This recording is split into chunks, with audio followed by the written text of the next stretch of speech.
What's going on, guys? Day 2 of training for the Mr. Purdue. Going to turn it into the Mr. Tech. This is more of a detailed version.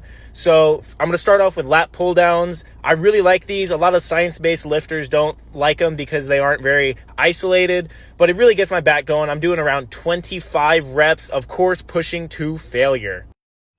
And then after that 25, I will do this kind of like lat contraction just to get anything I can out of my lats. You know, every rep counts, every set counts.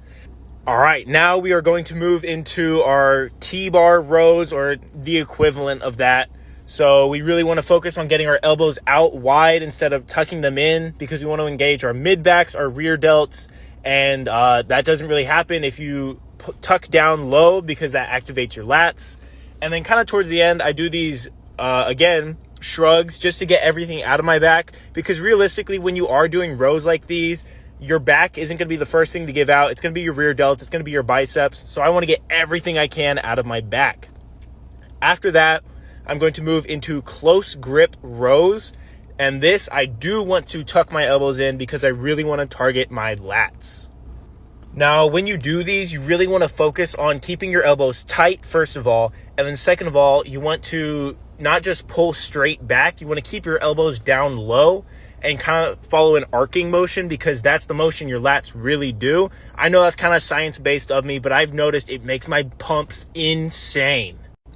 Now, we cannot forget about biceps at all. I really like this version of Bayesian curl where I sit down because I notice when I stand up, a lot of time I'm just fighting the cables, which kind of feels weird. So when I take a seat, I feel a lot more stimulus straight to the bicep. And of course, we're taking this to failure. We're doing around 20 reps. I really like isolations on biceps specifically because you don't want an imbalance. After this, we are going to move into rear delt, which is an extremely underrated muscle. Once you have big rear delts, everyone will know, and you can really kind of tell who trains rear delts because it's very obvious. It's either they are big or they are not at all there. Do not skip your rear delts. They make your shoulders look ginormous, especially when they're big. They look like you can add a second shoulder onto your arm. And we're going to finish off with shrugs.